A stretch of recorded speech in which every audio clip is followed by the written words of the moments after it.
Good morning everyone. आज हम neurology और क्रिटिकल केयर मेडिसिन का एक बहुत ही फंडामेंटल लेकिन बहुत ही कॉम्प्लेक्स टॉपिक डिस्कस करेंगे, इश्कीमिक स्ट्रोक। इसे हम आम भाषा में ब्रेन अटैक भी कहते हैं और ये नाम बिल्कुल आप्त है।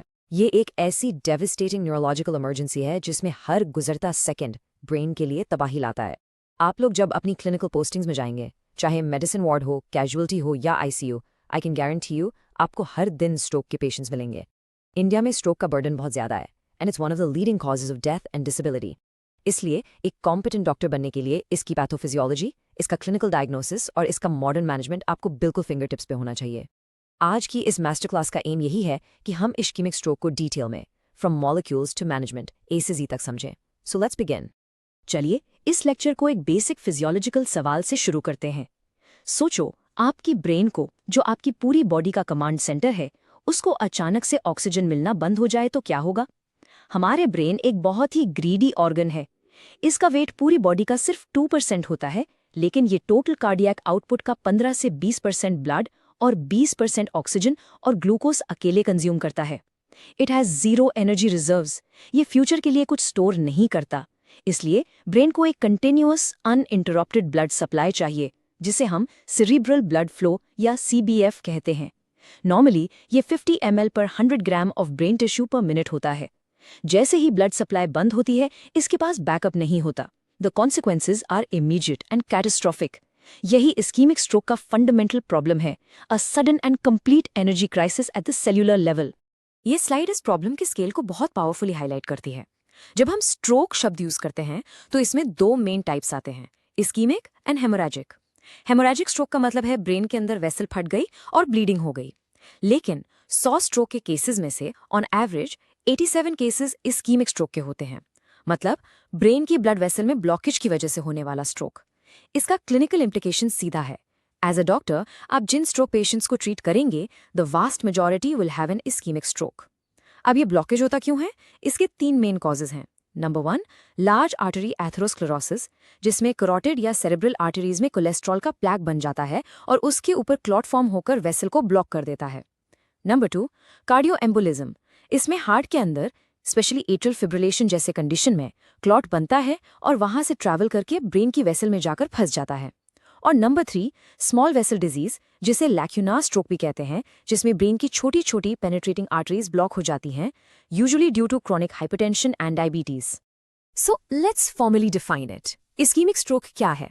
As per definition, it is a sudden interruption of blood supply to a part of the brain. इस इंटरप्शन से उस एरिया में ऑक्सीजन और ग्लूकोज की डिलीवरी रुक जाती है। इस स्टेट को हम इश्कीमिया कहते हैं। और जब ये इश्कीमिया प्रोलॉन्ग्ड हो जाता है, it leads to irreversible neuronal injury and eventually death of brain tissue, जिसे हम इन्फेक्शन कहते हैं। हिस्टोरिकली स्ट्रोक को एक वैस्कुलर डिजीज माना जाता था, लेकिन अब according to the new ICD-11 classification, it is classified as a disease of the nervous system. क्यों? क्योंकि आखिरकार वेसल ब्लॉक होने का अंजाम क्या है? A catastrophic neurological event, the death of neurons. So remember, this is not just a plumbing problem of the vessels, it's a crisis of brain survival. अब हम थोड़ा डीप जाएंगे। अभी तक हमने ग्रॉस लेवल पे बात की कि ब्लड फ्लो रुका और ब्रेन डैमेज हुआ, but what actually happens at a cellular and molecular level? जब एक न्यूरॉन को ऑक्सीजन नहीं मिलता तो उसके अंदर क्या इवेंट्स ट्रिगर होते हैं? इसे हम कहते हैं द इश्केमिक कैस्केड। ये एक चेन रिएक्शन है, a series of biochemical events जो कुछ मिनट्स से लेकर घंटों तक चलती है और आखिर में सेल डेथ तक ले जाती है। इसको समझना इसलिए जरूरी है क्योंकि हमारी सारी modern treatments, all the neuroprotective strategies इसी कैस्केड को इंटरप्ट करने पर फोकस्ड हैं। इस कैस्केड को समझने से पहले let's do a very quick revision of a cerebrovascular anatomy. आप स्क्रीन पर जो देख रहे हैं, this is the elegant circle of Willis. ये ब्रेन के बेस पर एक आर्टीरियल एनास्टोमोसिस का नेटवर्क है। इसके 2 मेन इनपुट सोर्सेज हैं। Anteriorly, we have the 2 internal carotid arteries. This is the anterior circulation. Posteriorly, we have the 2 vertebral arteries which join to form the single basilar artery. This forms the posterior circulation. इस anterior और posterior circulation से निकलते हैं brain के main work horse's. ICA से आती है anterior cerebral artery ACA और middle cerebral artery MCA, और basilar artery डिवाइड होकर बनाती है posterior cerebral artery PCA। ये सर्कल ऑफ विलिस एक ब्यूटीफुल सेफ्टी मैकेनिज्म है कोलैटरल फ्लो प्रोवाइड करने के लिए। लेकिन एक अक्यूट लार्ज थ्रोम्बस में ये कोलैटरल सिस्टम ऑफन ओवरवेल्म्ड हो जाता है। आगे जब हम स्ट्रोक सिंड्रोम्स पढ़ेंगे तब हम देखेंगे कि MCA, ACA या PCA के ब्लॉक होने से कितने डिस्टिंक्ट क्लिनिकल पिक्चर्स सामने आते हैं। Okay, this is perhaps the single most important concept in acute stroke care, ischemic penumbra. जब एक ब्लड वेसल ब्लॉक होती है तो उसके सप्लाई एरिया में एक सेंट्रल जोन होता है जहां ब्लड फ्लो इतना कम हो जाता है, less than 12 ml per 100 gram per minute, कि वहां के सेल्स ऑलमोस्ट इमीडिएटली मर जाते हैं। इसे हम कहते हैं इन्फार्क्ट कोर। ये इरिवर्सिबल डैमेज है। लेकिन इस कोर के आसपास एक एरिया होता है जहां ब्लड फ्लो कम तो है, between 12 to 22 ml per 100 gram per minute, लेकिन इतना नहीं कि सेल तुरंत मर जाए। कोलैटरल सप्लाई की वजह से ये एरिया जिंदा है। यहाँ के न्यूरॉन्स फंक्शनली डिस्टर्ब्ड है, मतलब काम नहीं कर रहे, लेकिन स्ट्रक्चरली इंटैक्ट है। आप इसको ऐसे सोचिए, कोर के न्यूरॉन्स मर चुके हैं, उनकी डेथ सर्टिफिकेट साइन हो चुकी है, लेकिन पेनम्ब्रा के न्यूरॉन्स ICU में वेंटिलेटर पे हैं, जिंदा हैं but critical. They are stunned, not dead. This region is the ischaemic penumbra. ये एट रिस्क टिश्यू है।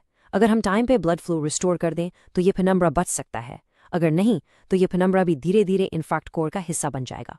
So all our acute stroke therapies, from thrombolysis to thrombectomy, are aimed at one single goal: to save the penumbra. Now let's break down the ischemic cascade, the molecular events that lead to cell death, step by step. First, step 1, ATP depletion. सबसे पहले energy failure होता है। Brain cells को अपने ion pumps चलाने के लिए continuous ATP की सप्लाई चाहिए जो ऑक्सीजन से बनती है। जब ब्लड फ्लो रुकता है, ऑक्सीजन नहीं मिलता, and within seconds, ATP production fails. The cell's energy currency is gone. Step 2, ion pump failure. इस ATP के बिना सेल मेम्ब्रेन पर जो क्रूशल सोडियम पोटेशियम पंप्स होते हैं वो फेल हो जाते हैं।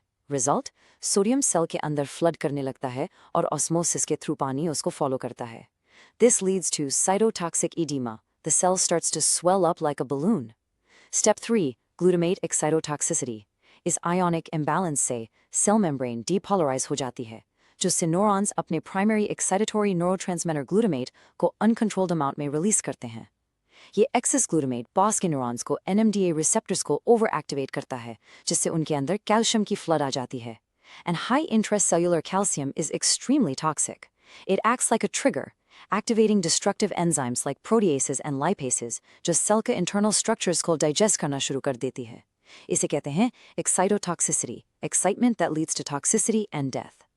And finally, step 4, oxidative stress and inflammation. ये सारे processes highly reactive molecules, free radicals, generate करते हैं। ये free radicals cell membranes, proteins और DNA को damage करते हैं। साथ ही एक inflammatory storm trigger होता है जो blood brain barrier को disrupt करता है, जिससे vasogenic edema होता है और damage और बढ़ जाता है। ये पूरा cascade ultimately neuronal death में result करता है। तो अब तक हमने देखा कि ब्रेन के अंदर मॉलिक्यूलर लेवल पे क्या हो रहा है, पर as a clinician, as a doctor sitting in the casualty, आप पेशेंट में क्या देखेंगे? How will you recognise a stroke? अब हम स्ट्रोक के क्लिनिकल साइंस और सिम्टम्स पर फोकस करेंगे।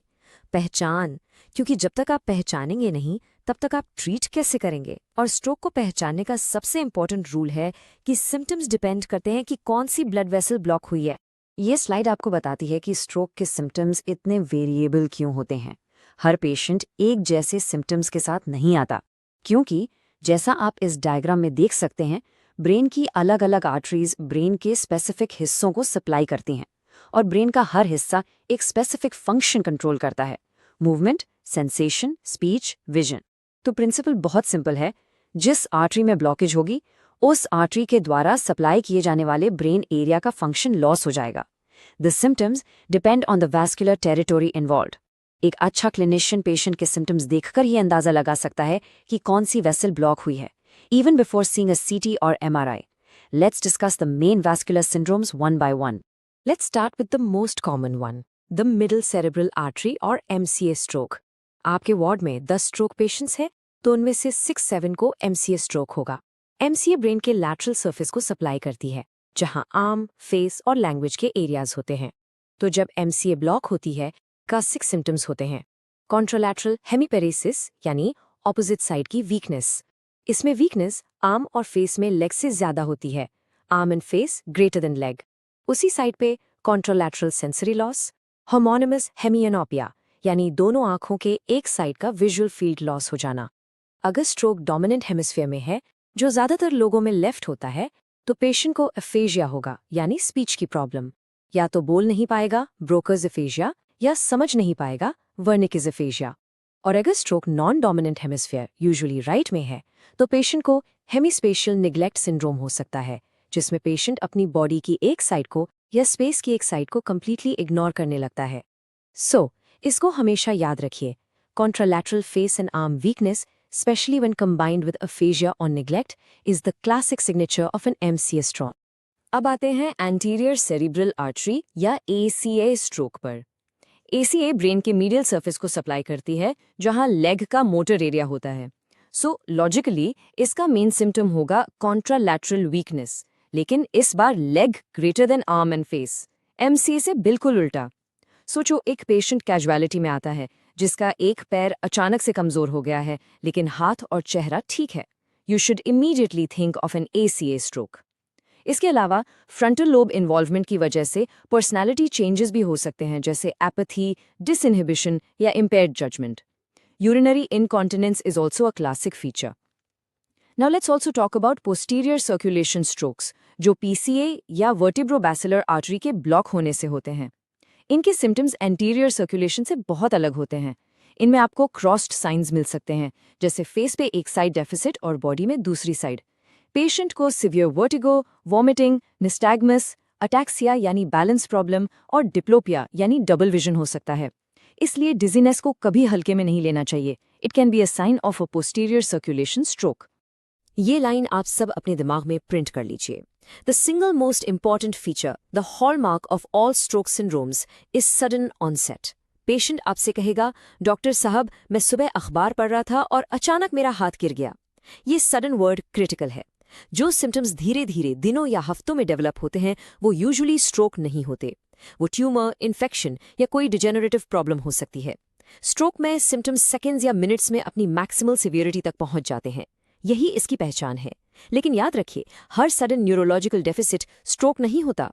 हमें स्ट्रोक मिमिक्स को भी रूल आउट करना होता है, जैसे hypoglycaemia, seizures with post ictal paralysis और कॉम्प्लिकेटेड माइग्रेन। ओके, तो अब आपने स्ट्रोक को पहचान लिया है। You have diagnosed it clinically. Now what?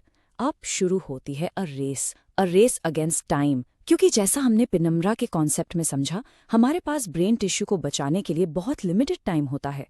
हर गुजरता मिनट ब्रेन के लिए तबाही है। इस सेक्शन में हम मॉडर्न स्ट्रोक ट्रीटमेंट के बारे में बात करेंगे, जिसे हम रिपरफ्यूजन थेरेपी कहते हैं, यानी ब्लड फ्लो को री-इस्टैब्लिश करना। This is the mantra of modern stroke care. Time is brain. ये सिर्फ एक स्लोगन नहीं है, इसके पीछे हार्ड डेटा है। रिसर्च ने शो किया है कि एक typical large vessel ischaemic stroke में हर मिनट जो ट्रीटमेंट में डिले होता है, उसमें patient approximately 1.9 million neurons, 14 billion synapses और 12 kilometres of myelinated fibres permanently lose कर देता है। 1.9 मिलियन न्यूरॉन्स पर मिनट। आप इस स्पीड ऑफ डिस्ट्रक्शन को इमेजिन कीजिए। इसलिए हॉस्पिटल में हम कोड स्ट्रोक एक्टिवेट करते हैं, जिसका मतलब है कि स्ट्रोक पेशेंट को सबसे हाई प्रायोरिटी दी जाती है। पेशेंट का ER आना, न्यूरोलॉजिस्ट को कॉल, CT स्कैन होना, सब कुछ एक स्ट्रीमलाइंड प्रोटोकॉल के तहत मिनट्स के अंदर होना चाहिए, because time saved is brain saved. Patient emergency में आया, आपने हिस्ट्री ली, एग्जामिनेशन किया, आपको स्ट्रोक का स्ट्रॉन्ग सस्पिशन है। What is the very first investigation? The answer is a non contrast CT scan of the head, NCCT head. क्यों? The most important reason to do an urgent CT is to rule out haemorrhage.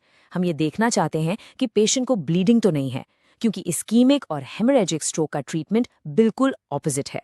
Acute ischaemic stroke के पहले कुछ घंटों में CT scan often normal दिखता है, जैसा आप लेफ्ट इमेज में देख रहे हैं। कभी कभी, जैसा आप राइट इमेज में देख रहे हैं, हमें अर्ली इस्कीमिक साइंस दिख सकते हैं। Notice the blurring between the grey and white matter. इसे हम कहते हैं loss of grey white differentiation. या कभी हमें वेसल के अंदर clot as a hyperdense MCS sign दिख सकता है। लेकिन सिर्फ NCCT काफी नहीं है। आजकल हम CT एंजियोग्राफी, CTA भी करते हैं, जिसमें कॉन्ट्रास्ट देकर हम ब्लड वेसल्स को देखते हैं और आराम से देख सकते हैं कि कौन सी वेसल में ब्लॉकेज है। और एडवांस सेंटर्स में CT परफ्यूजन भी करते हैं, जो हमें इन्फार्क्ट कोर और पेनम्ब्रा को डिफरेंशिएट करने में हेल्प करता है। Of course, the gold standard for diagnosing an acute infarct is an MRI brain with DWI or diffusion weighted imaging sequence, जो कुछ मिनट्स के अंदर ही इस्कीमिक एरिया को ब्राइट दिखा देता है। एक बार सीटी में ब्लीड रूल आउट हो गया तो we can move to reperfusion therapy. हमारे पास दो मेन वेपन्स हैं। First is intravenous thrombolysis using a drug called alteplase और टीपीए। ये एक क्लॉट बस्टिंग ड्रग है। इसका डोज है 0.9 मिलीग्राम पर केजी बॉडी वेट, जिसमें से 10% बोलस में देते हैं और रिमेनिंग 90% 1 घंटे की इन्फ्यूजन में। लेकिन इसका एक बहुत स्ट्रिक्ट टाइम विंडो है, सिम्टम ऑनसेट से सिर्फ 4.5 आवर्स तक। उसके बाद इसका ब्लीडिंग रिस्क बेनिफिट को आउटवे कर जाता है। और इसकी बहुत सारी कॉन्ट्राइंडिकेशंस हैं जो आपको पता होनी चाहिए, जैसे uncontrolled hypertension, BP greater than 185/100, recent major surgery, head trauma या history of intracranial bleed.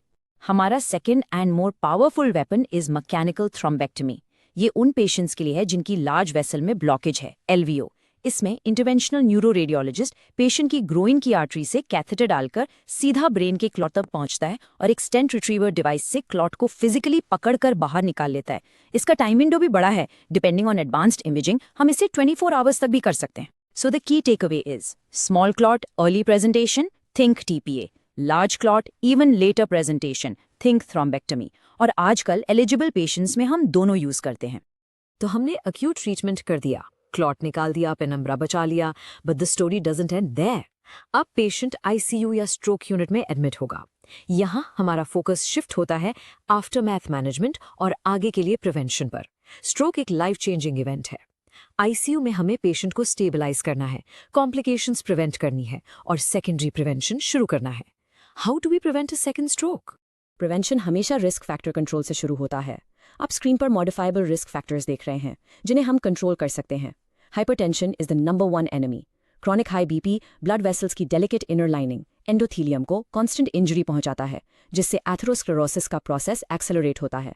Then we have diabetes, high cholesterol and smoking, all of which contribute to this atherosclerotic burden. एक special mention atrial fibrillation, AFib का। इस arrhythmia में heart के atria quiver करते हैं, जिससे वहां ब्लड स्टैग्नेट होकर क्लॉट्स बन जाते हैं। ये क्लॉट्स वहां से ट्रैवल करके सीधा ब्रेन की वेसल को ब्लॉक कर सकते हैं। This is called a कार्डियो-एम्बोलिक stroke और ये बहुत सिवियर होते हैं। इन सभी रिस्क फैक्टर्स को अग्रेसिवली मैनेज करना सेकेंडरी प्रिवेंशन का कॉर्नरस्टोन है। अब हम बात करते हैं स्ट्रोक के बाद की मैनेजमेंट की, स्पेशली आईसीयू केयर और सेकेंडरी प्रिवेंशन। आईसीयू में सबसे पहले we follow ABC, airway, breathing, circulation. अगर पेशेंट का कॉन्शियसनेस लो है तो उसको इंटुबेट करना पड़ सकता है। Next, blood pressure management. Acute stroke में हम परमिसिव हाइपरटेंशन अलाउ करते हैं, यानी बीपी को थोड़ा हाई रहने देते हैं, अप टू 220/120 mmHg, ताकि पेनम्ब्रा को ब्लड सप्लाई मिलती रहे। अगर पेशेंट को थ्रोम्बोलाइसिस मिली है तो बीपी को अग्रेसिवली लेस देन 180/105 mmHg के नीचे रखते हैं टू प्रिवेंट ब्लीडिंग। हम ब्लड ग्लूकोज को स्ट्रिक्टली कंट्रोल करते हैं, फीवर को ट्रीट करते हैं, डीवीटी प्रोफाइलैक्सिस देते हैं और एस्पिरेशन निमोनिया से बचाने के लिए पेशेंट को निल बाय माउथ रखते हैं जब तक स्वॉलोइंग असेसमेंट ना हो जाए। अब आते हैं सेकेंडरी प्रिवेंशन पे। एथेरोस्क्लेरोटिक स्ट्रोक के लिए हम एंटीप्लेटलेट थेरेपी स्टार्ट करते हैं, जैसे एस्पिरिन और क्लोपिडोग्रिल। अगर स्ट्रोक का कॉज एट्रियल फिब्रिलेशन है तो हम एंटीकोएगुलेंट्स शुरू करते हैं। ऑलमोस्ट हर पेशेंट को स्टैटिन मिलती है टू स्टेबलाइज द प्लैक। और लॉन्ग टर्म में strict BP control, diabetes control and lifestyle modification advice करते हैं। So you see, it is a multi pronged life long commitment. तो हमने आज इस्कीमिक स्ट्रोक को डिटेल में समझा। चलिए इस सबको एक क्लिनिकल केस से जोड़ते हैं। सोचिए आपके आईसीयू में एक 65 year old diabetic hypertensive patient आता है, जिसे 2 घंटे पहले sudden onset right sided weakness और स्पीच प्रॉब्लम हुई। आपने कोर्ट स्ट्रोक एक्टिवेट किया, एनसीटी हेड में कोई ब्लीड नहीं था, सीटीए में लेफ्ट एमसीए में क्लॉट दिखा। आपने टीपीए स्टार्ट किया और पेशेंट को कैथ लैब में थ्रोम्बेक्टमी के लिए शिफ्ट किया। क्लॉट निकाल दिया गया। अब पेशेंट आईसीयू में है। आप उसका बीपी 170/90 मेंटेन कर रहे हैं, ग्लूकोज कंट्रोल कर रहे हैं, डीवीटी प्रोफिलैक्सिस दी है। वर्कअप में एट्रियल फिब्रिलेशन डिटेक्ट हुआ, इसलिए डिस्चार्ज के टाइम आप उसे एंटीकोएगुलेंट्स, स्टैटिन्स और एंटी हाइपरटेंसिव्स पे डालेंगे and advise for lifestyle modification. देखा आपने, from the ischaemic cascade to ICU management, हर स्टेप लॉजिकली फॉलो होता है। The good news is stroke is treatable, लेकिन इससे भी बेहतर है कि स्ट्रोक हो ही ना। प्रिवेंशन इज की। तो इस लेक्चर के एंड में मैं आप सबसे एक सवाल पूछना चाहता हूँ। Do you know your